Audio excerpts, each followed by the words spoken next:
Mesdames, Mesdemoiselles, Messieurs, bonjour. Bienvenue sur votre chaîne Renaissance africaine pour la revue de l'actualité africaine.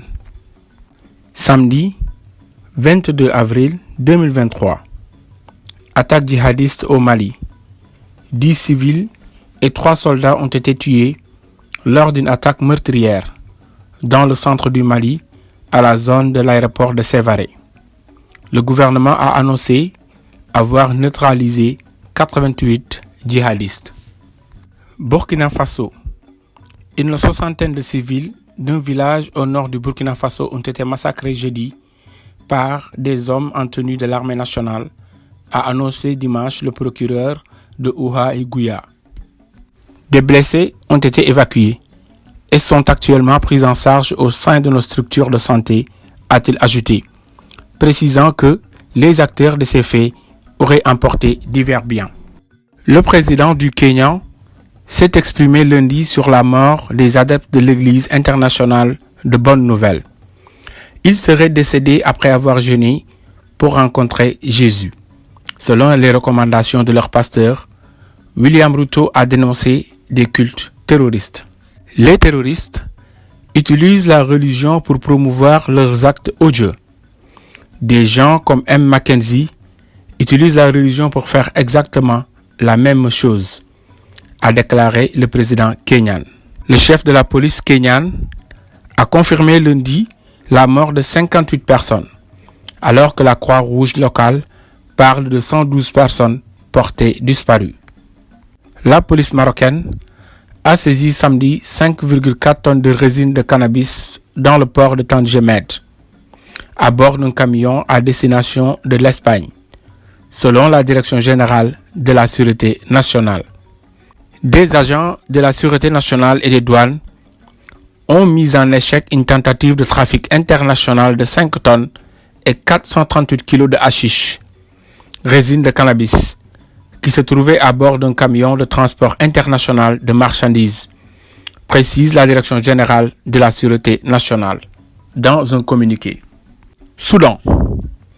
Plusieurs pays mènent des opérations de rapatriement de leurs ressortissants du Soudan, où la guerre entre armées et paramilitaires fait rage depuis plus d'une semaine. Les violences, principalement à Khartoum et au Darfour Ouest, ont fait, selon l'Organisation mondiale de la santé OMS, plus de 420 morts et 3700 blessés. Passons maintenant à la revue de l'actualité économique et géopolitique.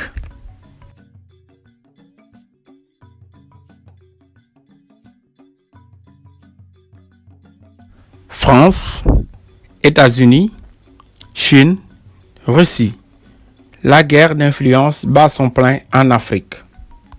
La vice-présidente américaine Kamala Harris a clôturé dimanche 2 avril sa tournée africaine d'une semaine qu'il a menée au Ghana, en Tanzanie et en Zambie.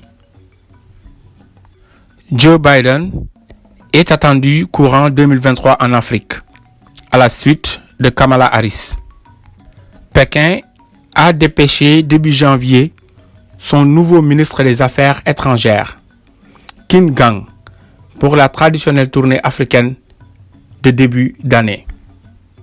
En mars, le Kremlin, qui prépare son sommet Russie-Afrique à forte empreinte économique, prévu fin juillet, a réuni en amont à Moscou les députés africains et russes, fustigeant le néocolonialisme occidental. Notre pays est déterminé à poursuivre la construction d'un partenariat stratégique au plein sens du terme avec nos amis africains. Et nous sommes prêts à façonner ensemble l'agenda mondial, a déclaré Vladimir Poutine le 20 mars. Quant à Emmanuel Macron, il devrait se rendre en Afrique de l'Est. Alors qu'il a été annoncé que le président algérien Abdelmadjid Tebboune se rendra en France en juin prochain dans le cadre d'une visite d'État. L'Inde et la Turquie, pays émergents, tirent aussi parti du jeu dans la fourniture d'équipements militaires aux pays africains, hélicoptères, drones, pièces d'artillerie, etc. Notons aussi que le radiodiffuseur public turc a officiellement lancé TRT Africa, sa chaîne de télévision dédiée au continent. Pendant qu'il est courtisé par les grandes puissances à cause des potentiels qu'il peut offrir, quelle doit être la posture de l'Afrique et les stratégies qu'il doit mettre en évidence pour s'en sortir?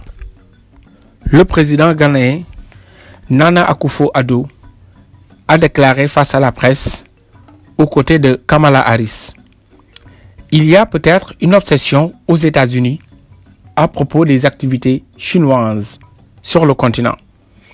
Mais il n'y a pas une telle obsession ici à propos de la Chine. Tous les pays sont nos amis et nous avons des relations à différents degrés d'intensité avec chacun d'entre eux. Paul Biya du Cameroun a tenu des propos similaires lors de la visite d'Emmanuel Macron en juillet 2022 au sujet de la Russie, se refusant, comme la majorité de ses pairs, de condamner l'invasion russe en Ukraine. L'intérêt économique revient au centre des préoccupations des Africains, remarque Valérie Houphouët-Boigny.